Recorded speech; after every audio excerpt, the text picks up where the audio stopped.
Welcome back to the channel. I hope everybody's doing okay. It's been quite some time since I've made a video. I want to say a month and some change. Y'all know how it goes. Life gets pretty busy. My dad came to visit me for about a week. That was a really beautiful time. And I finished up school. The classroom and exam portion of it, that is. I still have to submit a project and find an internship. Moving on. Today, I wanted to make a beat where I sample Ethiopian jazz. I've started to notice that it's become a point of interest for a lot of people on social media, which I am very much for. I actually personally felt the effect of it when I posted a video to my second TikTok account. The video was me basically appreciating an experience that I had had that involved Ethiopian jazz. The video ended up performing pretty well, and of course that could have been for a number of reasons. However, a bunch of my mutuals have also been reposting videos about how white people will try to tell them about Ethiopian jazz, which I'll be damned if a metrosexual person from Brooklyn tries to explain something that comes from my home country. The nerve it takes to do something like that. So what is Ethiopian jazz? Ethiopian jazz is a genre that originated in the 1950s with an artist by the name of Mlato Astadqa being widely recognized as its father and leading voice. It's a combination of nostalgic melodies that use the Ethiopian pentatonic scale Tizita, which literally translates to memory, and Western instrumentation. Other notable artists that the genre has produced include Emahoy Tsage Mariam, Alamayehu Eshete, Aster Aweke, Hailu Mergia, and a lot more. The album collection Ethiopiques compiles the work of various artists into different volumes, so if you want to listen to the genre more, that's where I would start. With that being said, alongside other subdivisions of jazz, tracks from the genre have been routinely sampled in hip-hop. I'm not going to go through the examples. I will, however, link a video in the description box that does exactly that. So let's make a beat. Okay, so we're in Logic right now, and I decided that I'm going to sample two tracks. Both of them happen to be by Alamayehu Eshete. The late great Alamayehu Eshete was also known as Ethiopian Elvis just because of the way he used to style himself, and one of my core memories from being younger was a restaurant in Addis known as Avanti. I don't necessarily know if it's still open, maybe it is, but they had pictures of him all over the restaurant and it added a really nice ambiance to it, especially when somebody was playing the piano.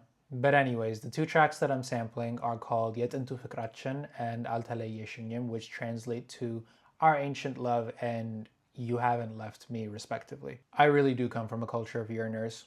I'm pretty sure there's a Substack essay on that. I opted for two tracks because I really liked the gritty melody on Yet Into Fikrachen, but I liked the drums on Altaleyeshingim.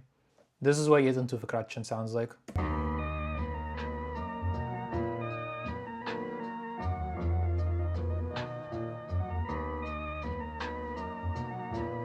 You get what I mean when I say gritty. And this is what the drums from Altaleyeshingim sound like.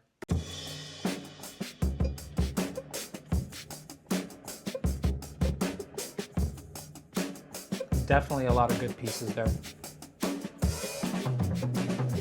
Okay, I'm gonna start by changing the time signature back to 4/4 because Yet Into Fikrachen is in 6/8. You get that 1, 2, 3, 1, 2, 3, 1, 2, 3 feeling with it. But I'm just gonna toss it into a sampler anyway, so I can adjust from there. In the sampler you go. Oh wait, I should first I gotta get rid of the drums. Let's stem split that. Yeah, let's just do everything. This is usually one of the parts that take a while, but a minute, not too bad. Still, I wish it was faster. Well, while we wait, tell me about what you guys have been doing recently. Anything interesting? Anything great? Anything bad? Okay, we are done with that. All right, let's get rid of the drums and rebounce all that together. Hopefully the audio quality isn't too harmed, especially because we're dealing with a very old recording and obviously it wasn't as high fidelity as stuff is today. But I believe that to be part of the appeal, at least from a listener's standpoint. From a producer's standpoint, it's very finicky.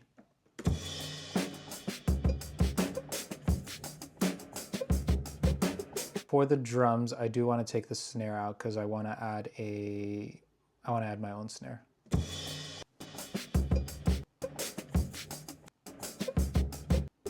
And instead I'm going to add the good morning snare just because I feel like that would make it work. I don't know why, but I have a feeling.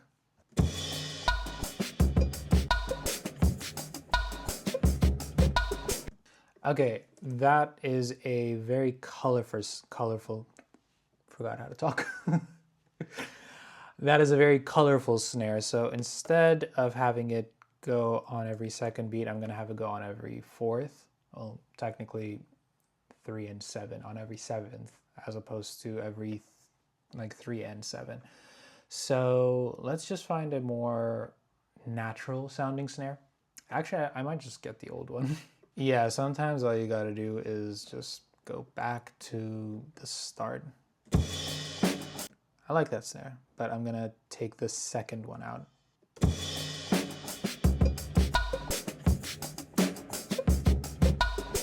All right, that's a good drum bass. I'm going to toss this into a sampler now.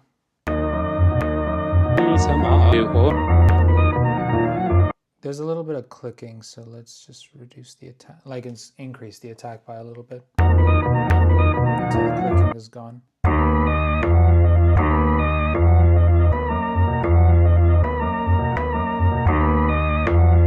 Let's record a chop in and see if it sounds good.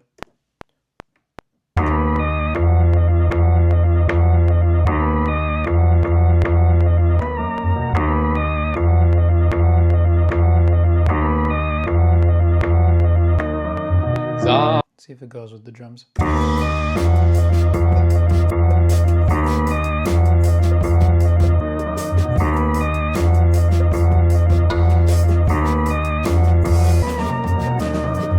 might not like the tumbling.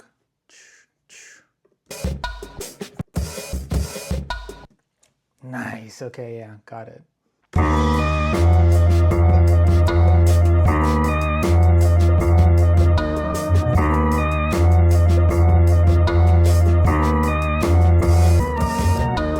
It's a good bass. I do want to add a kick just to support that, the one that's from the sample. Let's go to drums. I know J Cactus has a boom bap kit.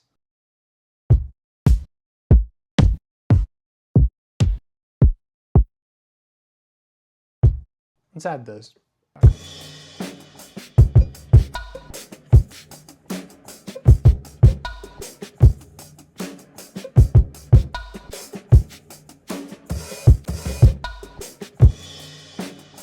It's almost like a stop and start thing that I like. I want to see if it sounds good in a different key.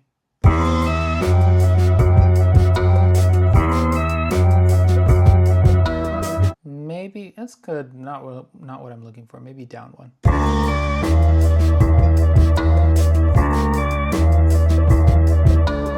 Maybe down two.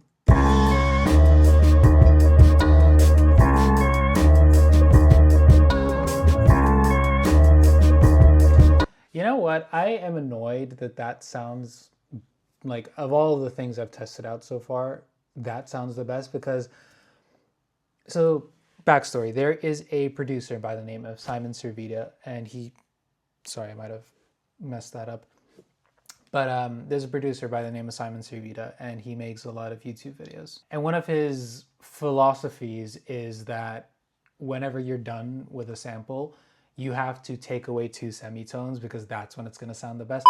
We have a bit of room to make everything a bit darker, so let's bring it down 2 semitones.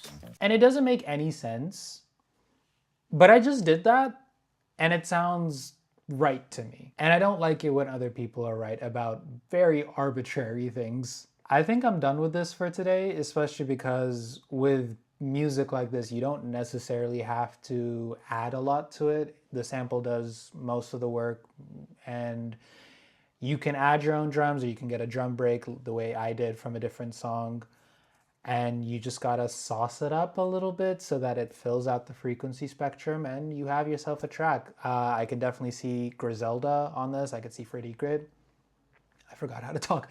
Gibbs on this, and yeah, I guess this is what I have.